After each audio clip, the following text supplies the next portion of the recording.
dhuhr, asar, maghrib, isya, subuh. 5 kali. Apa? Atas saran daripada Nabi Allah Musa alaihissalam. Itu pun ketika 5 kali Nabi Musa masih bilang, Muhammad, irji' ila rabbik was'aluhu takhfi. Muhammad, balik lagi kepada Allah, minta diskon. Kenapa? Jarrabtu Bani Israel. Sudah saya coba kepada Bani Israel. Lebih sedikit daripada 5 kali dalam sehari semalam, enggak mampu Bani Israel. Padahal lebih kuat daripada kaum. Minta kamu diskon lagi. Kecuali Nabi Muhammad bilang, enggak, saya malu sudah sama Allah subhanahu wa ta'ala. Enggak enak. Dari tadi minta diskon dikurangi 5, dikurangi 5, dikurangi 5, sekarang sampai 5 kali. Yang mana kata Allah subhanahu wa ta'ala, Muhammad, 5 salat, 5 kali salat dalam sehari semalam, masing-masing salat nilainya 10 kali.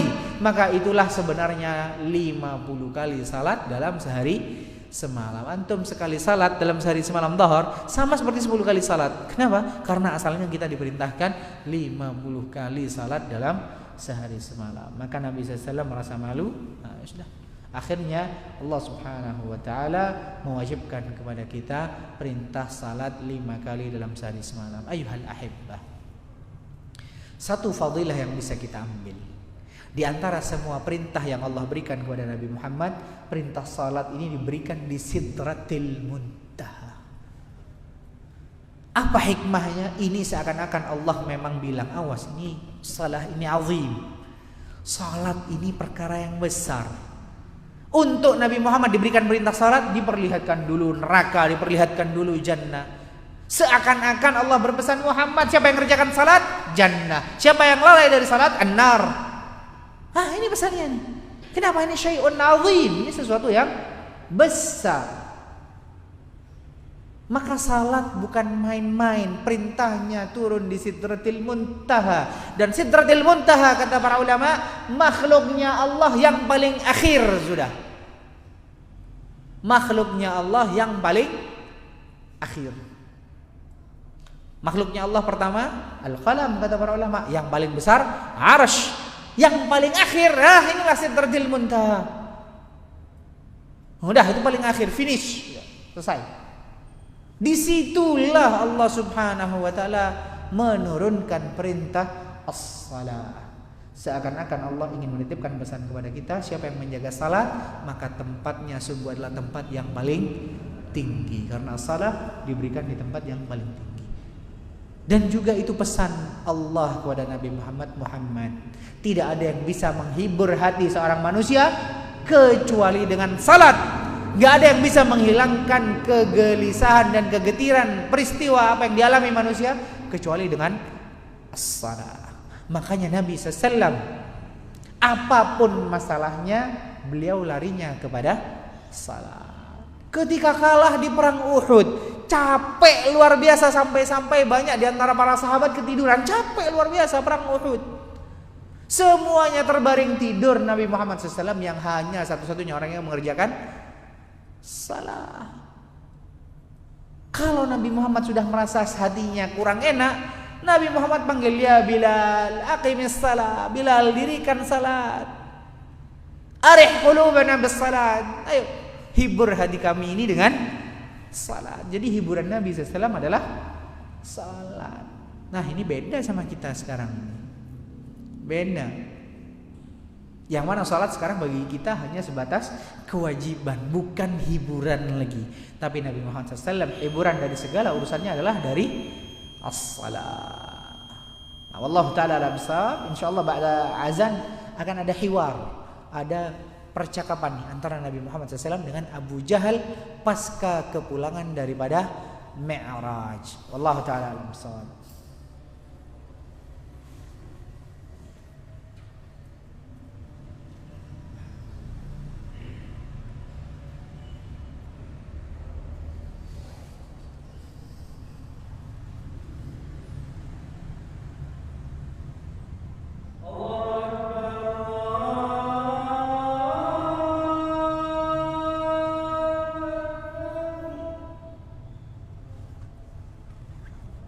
Allah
Alhamdulillah wa kafa wassalatu wassalamu ala Rasulillah wa ala man ittaba'al huda wa ba'd. Ayuhal ahibbah.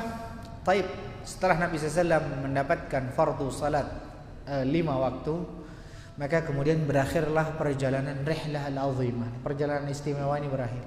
Dimulai dari buminya Allah yang paling suci ke buminya Allah yang paling tinggi dan kembali lagi ke buminya Allah yang paling suci.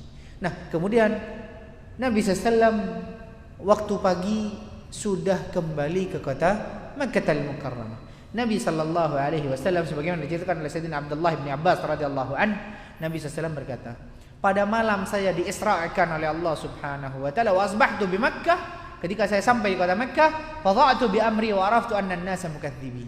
Nabi SAW itu tahu, ini saya sebentar lagi harus menceritakan kisah Isra Mi'raj, dan penduduk Mekah mesti enggak ada yang percaya sudah. Penduduk Makkah mesti enggak ada yang percaya sudah. Faqa'adtu mu'tazilan hazina. Maka Nabi SAW subuh itu murung dan sedih sekali. Sedihnya bukan apa-apa, ini sebentar lagi kalau saya cerita umat saya mesti enggak ada yang percaya. Pertama kali yang berjumpa kepada Nabi SAW di pagi hari itu siapa? Adu Allah, musuhnya Allah, Abu Jahal.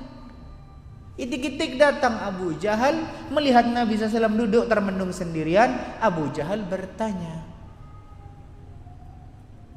Abu Jahal gak pernah mau bilang Muhammad, karena Muhammad itu kan nama pujian, nama baik. Dia panggilnya Muzammam. Muzammam ini orang yang tercela. Tapi ini pun dibantah sama orang Quraisy sendiri, orang kafir sendiri. Dipanggil kok Muzammam, namanya Muhammad, orangnya juga baik. Jadi ini ya silang kontradiksi di antara mereka. Ketika Abu Jahal melihat Nabi Muhammad SAW sedih, maka Abu Jahal bertanya, hal kana min syai' ya Muhammad. Muhammad, ada apa kamu sedih? Apa ada sesuatu? Dijawab oleh Nabi Muhammad SAW, na'am. Ya, ada sesuatu. Kata Abu Jahal, mahu? Apa sesuatu itu? Kata Nabi Muhammad SAW, innahu usriya bi laylah. Tadi malam saya diperjalankan oleh Allah Subhanahu wa ta'ala. Bertanya Abu Jahal, ila ain? Kemana kamu tadi malam bepergian diperjalankan? Ila Baitul Maqdis. Kata Abu Jahal, ila Baitul Maqdis tadi malam. Thumma asbahta al-an baina dhahranina. Tadi malam engkau jalan ke Baitul Maqdis dan sekarang ada sama kami, tengah-tengah kami. Padahal Abu Jahal tahu berangkatnya sebulan, pulangnya sebulan. Tapi kata Nabi SAW, Abu Jahal enggak bahas lebih lanjut. Kenapa? Karena tahu. Ini kalau saya bahas lebih lanjut, jangan-jangan Muhammad enggak mau cerita kepada yang lainnya. Abu Jahal kemudian hanya berkata, ya Muhammad, ara'aita in da'autu qaumaka tuhaddithuhum ma haddatsani Muhammad. Apa kalau saya panggil kaummu, kamu mau bercerita sebagaimana kamu cerita kepada saya tadi? Bahwasanya kamu diperjalankan ke Baitul Maqdis dalam waktu semalam saja. Kata Abu Jahal, ini kesempatan nih. Kesempatan untuk mendustakan Muhammad sallallahu alaihi wasallam. Kata Nabi Muhammad sallallahu alaihi wasallam, ya. Maka dipanggillah semua orang Quraisy, ya ma'syara Quraisy, kata Abu Jahal, ya ma'syara Ka'ab bin Lu'ay. Datang sekarang, datang semua, kata Abu Jahal. Maka ketika semua orang yang berkumpul, hatta jalasu ilaihi maqal, hadits qaumaka bima haddatsani ya Muhammad. Kata Jibril, Muhammad nih kaummu sudah datang semua, cerita kamu apa yang kamu cerita tadi. Maka diceritakan oleh Nabi Muhammad SAW, inni usriya bi lailah. Saya diperjalankan tadi malam. Orang-orang yang kumpul semua tanya, ila ain? Kemana wahai Muhammad? Dijawab oleh Nabi Muhammad SAW, ila Baitul Maqdis. Ke Baitul Maqdis. Qal, kemudian orang-orang semuanya berkata, thumma asbahta baina dhahranina. Kamu tadi malam berjalan ke Baitul Maqdis, kemudian subuh sudah ada di sini wahai Muhammad? Maka kata Nabi Muhammad SAW, qala na'am. Famin baina musaffikin wa min baina wadhi' yadah ala ra'sih muta'ajjiban lil kadhib za'am. Maka orang-orang Quraisy merasa punya kemenangan nih. Muhammad, benar engkau jalan tadi malam ke Baitul Maqdis, sekarang pagi di sini. Ada yang tepuk tangan, ada yang taruh tangannya di kepalanya, seakan-akan apa? Mendustakan semua Nabi Muhammad sallallahu alaihi wa alihi wasallam. Maka semuanya ingin mempermalukan Nabi Muhammad. Tanya tuh masing-masing orang, Muhammad, kalau benar kamu diperjalankan ke Baitul Maqdis, hal tastati'u an tan'ata lana al-masjid? bisakah kamu menceritakan kepada saya gimana masjid itu? Kalau kamu memang benar, padahal Nabi sebelumnya nggak pernah ke Baitul Maqdis. Nabi nggak pernah ke Baitul Maqdis. Makanya ditantang oleh orang Quraisy, bisa kamu ceritakan bagaimana Baitul Maqdis? Maka kata Nabi Muhammad SAW, "Na'am, akan saya ceritakan." Karena di sebagian kaum sudah ada yang pernah ke Baitul Maqdis. Maka fadhahabtu an atu. Maka diceritakan semua kisahnya Baitul Maqdis. Ini di sebelahnya ada kebun ini, ada pohon ini. Diceritakan semua oleh Nabi sallallahu alaihi wasallam. Ketika mendapati jawaban Nabi SAW benar, banyak orang Quraisy yang nggak puas, ingin cari celah di mana dustanya Nabi. Ditanya sifat sedetail mungkin, yang Nabi kadang nggak perhatian dengan Baitul Maqdis. Sehingga ketika Nabi SAW dipojokkan dengan pertanyaan sifat yang detail itu, Nabi merasa bingung, ya Allah, ini kok pertanyaan detail, saya nggak perhatian. Kalau nggak dijawab akan didustakan oleh orang kafir Quraisy. Bingung Nabi ini, gimana? Nabi nggak perhatian hal sedetail itu. Maka kemudian datang mukjizat dari Allah, masjid itu didekatkan oleh Allah di hadapan Nabi Muhammad, sehingga semua pertanyaan itu dijawab dengan tuntas oleh Nabi Muhammad SAW. Maka banyak orang Quraisy kemudian berkata, amannat, adapun yang engkau bicarakan dari sifat Baitul Maqdis wahai Muhammad, fa wallahi laqad asab. Iya Muhammad, benar. Semua yang kamu ceritakan sifat Baitul Maqdis benar, pernah saya lihat dulu. Kata Nabi Muhammad, kata penduduk Quraisy yang awalnya banyak mendustakan Nabi Muhammad SAW, tapi kemudian mereka bilang, ya Muhammad, benar. Sifatnya Baitul Maqdis benar. Tapi kalau kamu perjalanan, saya nggak percaya. Kenapa? Karena perginya saja sebulan, pulangnya saja sebulan. Larilah Abu Jahal kepada siapa? As-Siddiq, Abu Bakar. Katanya Abu Jahal, Abu Bakar, sahibmu ngelantur, sudah gila. Bilang perjalanan dari Masjidil Haram menuju Masjidil Aqsa dalam 1 malam. Apakah kamu percaya? Apa kata Abu Bakar? Nabi Muhammad bilang kayak gitu. Iya. Wallahi saya percaya. Wallahi innahu saddaqa. Ya, benar Nabi Muhammad SAW. Kata Abu Bakar, jangankan cuma ke Baitul Maqdis, yang lebih jauh dari Baitul Maqdis kalau Nabi yang mengucapkan, maka wallahi amantu bih, saya beriman kepada Nabi Muhammad sallallahu alaihi wasallam. Semenjak itulah kemudian Abu Bakar mendapat gelar As-Siddiq, karena membenarkan apa yang disampaikan oleh Nabi Muhammad sallallahu alaihi wasallam. Wallahu taala alam bissawab ayyuhal ahibbah. Itulah sedikit tentang kisah Isra wal Mi'raj, yang mana pada kisah Isra wal Mi'raj itu mengandung pesan kepada kita bahwasannya as-salah adalah sesuatu yang sangat penting, yang dimana hanya untuk menerima perintah as-salah Allah Subhanahu wa taala sampai memperjalankan Nabi Muhammad dari Masjidil Haram menuju ke Sidratil Muntaha. Mudah-mudahan Allah Subhanahu wa taala jadikan kita orang-orang yang senantiasa mengerjakan salah sehingga kita berhak untuk masuk ke dalam jannahnya Allah Subhanahu wa taala. Wallahu taala alam bisawab. Aqulu ma tasma'un. Kita tutup dengan doa kafaratul majlis. Subhanakallahumma rabbana bihamdik, asyhadu an la ilaha illa anta, nastaghfiruka wa natubu ilaik. Wassalamualaikum warahmatullahi wabarakatuh.